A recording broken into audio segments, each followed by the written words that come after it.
Et quand la tristesse arrive, je sais tu es là, toujours près de moi.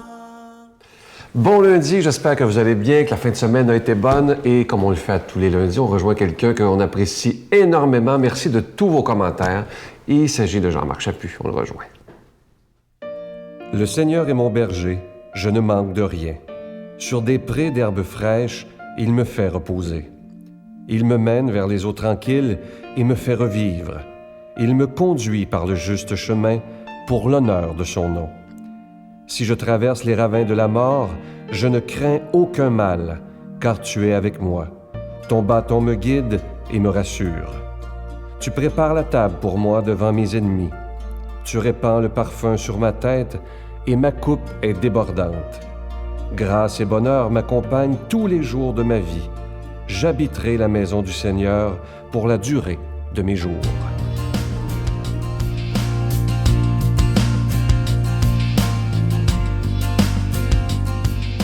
Hey, le 31 juillet dernier, une grande fête dans la famille Chaput. Bien oui, une petite fille nous est née, Ophélie.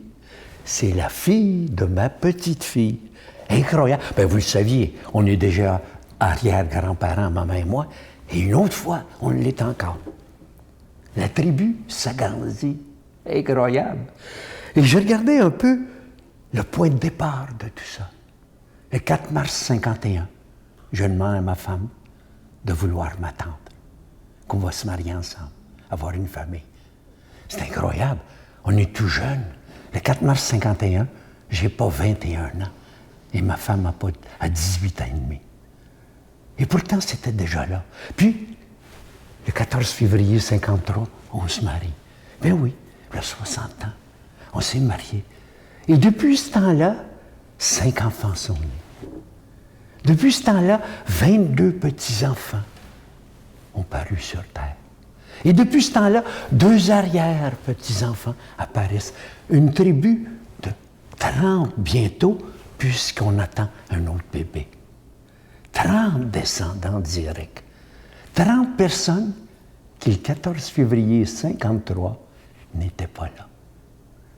Et je regardais ma femme quand j'ai eu la nouvelle, puis je disais, sais-tu, maman, on est éternel.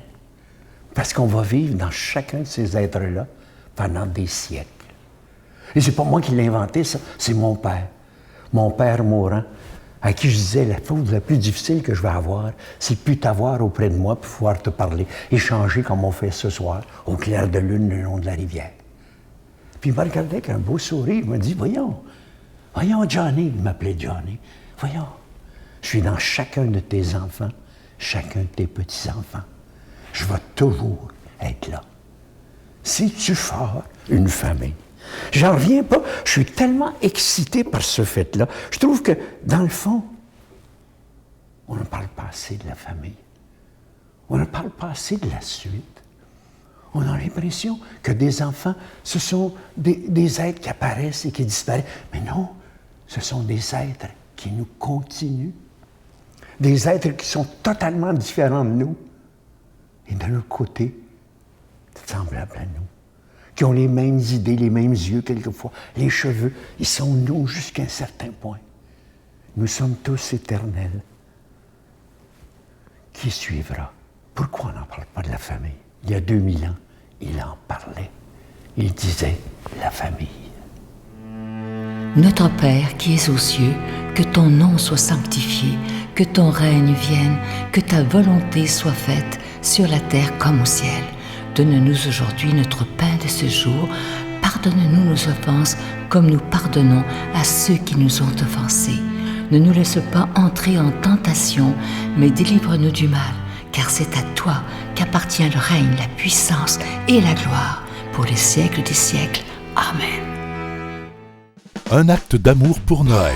Les Résidences Soleil sont fiers d'offrir un appartement entièrement meublé sans frais et ce, à vie dans l'une de ces 14 résidences du Québec. Vous connaissez une personne pour qui ce cadeau exceptionnel ferait toute la différence? Écrivez-nous en quelques lignes à l'adresse suivante ou par courriel pourquoi la personne de votre choix ou vous-même devrait se mériter cet appartement sans frais pour le reste de sa vie. Imaginez vivre la période du bel âge sereinement et en toute sécurité dans l'une des 14 Résidences Soleil du Québec. Les inscriptions ont lieu du 15 septembre au 15 novembre 2013.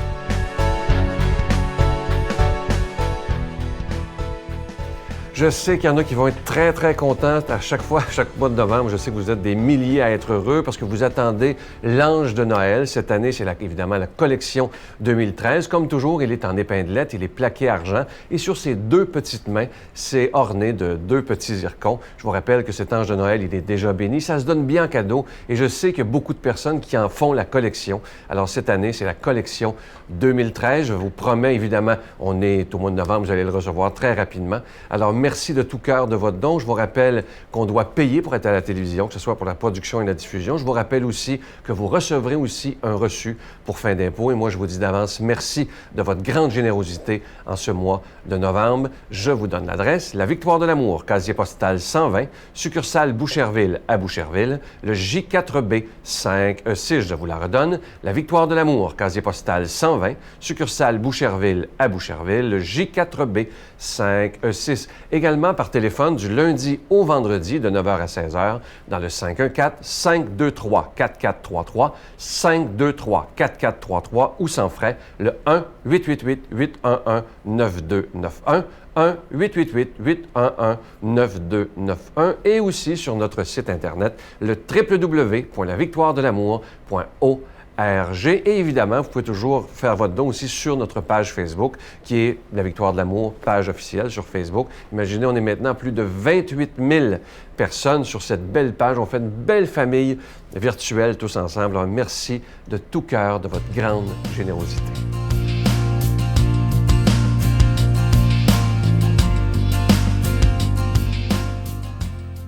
Mon Dieu, donnez-moi la sérénité d'accepter les choses que je ne peux changer, le courage de changer les choses que je peux et la sagesse d'en connaître la différence. Amen. Aujourd'hui, l'Évangile sera proclamé par notre ami l'abbé Daniel Gilbert.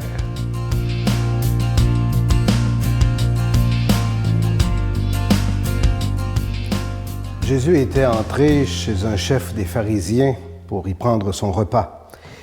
Il disait à celui qui l'avait invité, « Quand tu donnes un déjeuner ou un dîner, n'invite pas tes amis, ni tes frères, ni tes parents, ni de riches voisins. Sinon, eux aussi t'inviteraient en retour et la politesse te serait rendue. Au contraire, quand tu donnes un festin, invite des pauvres, des estropiés, des boiteux, des aveugles, et tu seras heureux parce qu'ils n'ont rien à te rendre. Cela te sera rendu à la résurrection des justes. » Acclamons la parole de Dieu. Alors, bon matin, chers amis.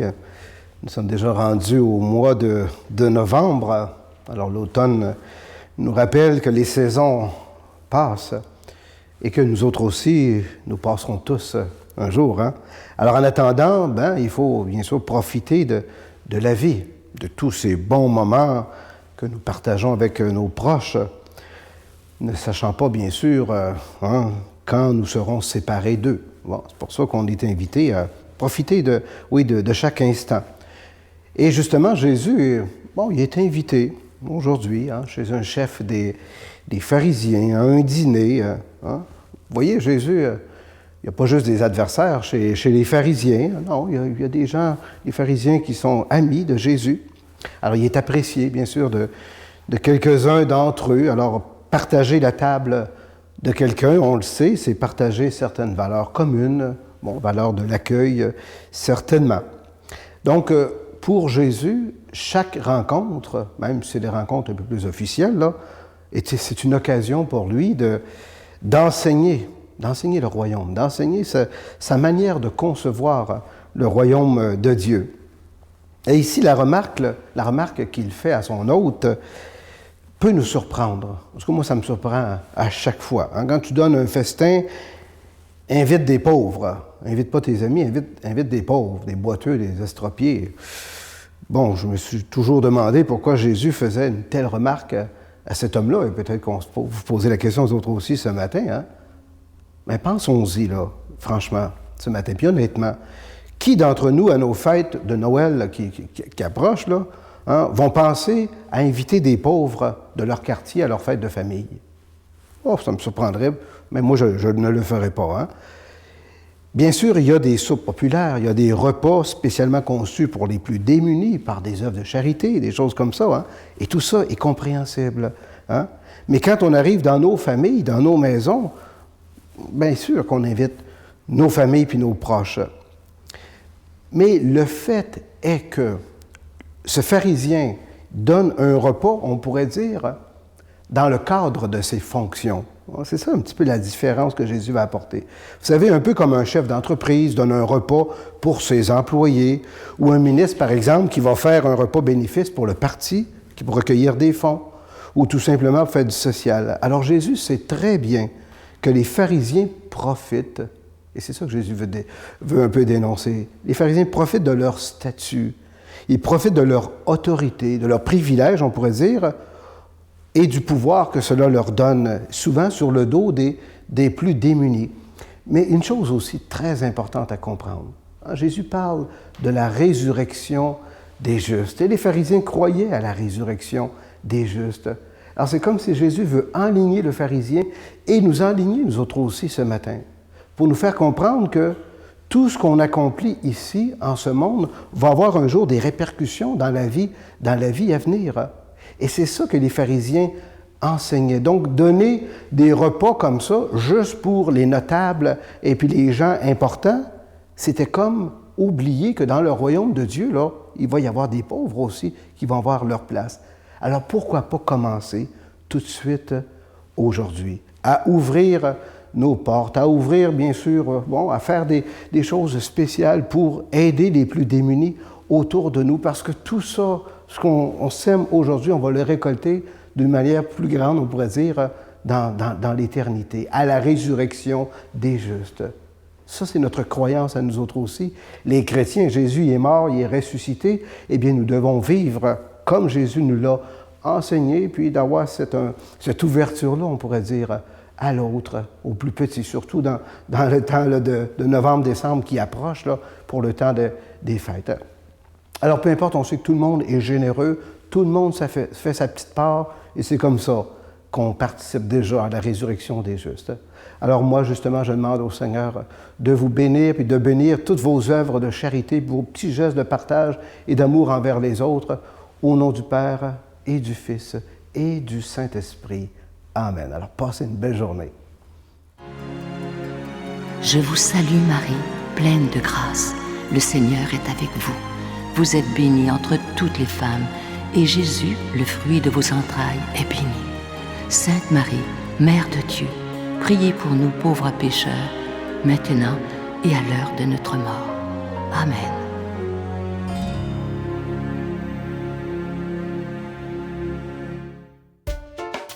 Pour une 19e année consécutive, la Victoire de l'Amour vous invite à son voyage ressourcement annuel à la Riviera Maya au Mexique, à l'hôtel Ocean Turquesa.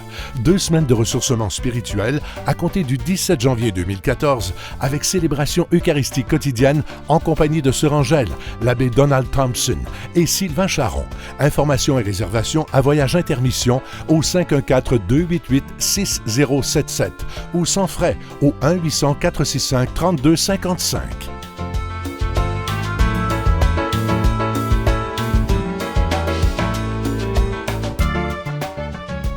Il me reste que le temps de vous souhaiter une belle journée. Profitez-en aujourd'hui pour dire des beaux « je t'aime ». Bye! C'est du domaine de la certitude, c'est-à-dire que je ne suis pas, si vous voulez, dans les 99,9%, je suis dans le 100%. Je suis sûr qu'il y a une vie après la mort, et toutes mes recherches qui ont été axées là-dessus depuis 20 ans maintenant ne font que confirmer cette certitude. La Victoire de l'Amour remercie de tout cœur les Résidences Soleil de leur accueil si chaleureux.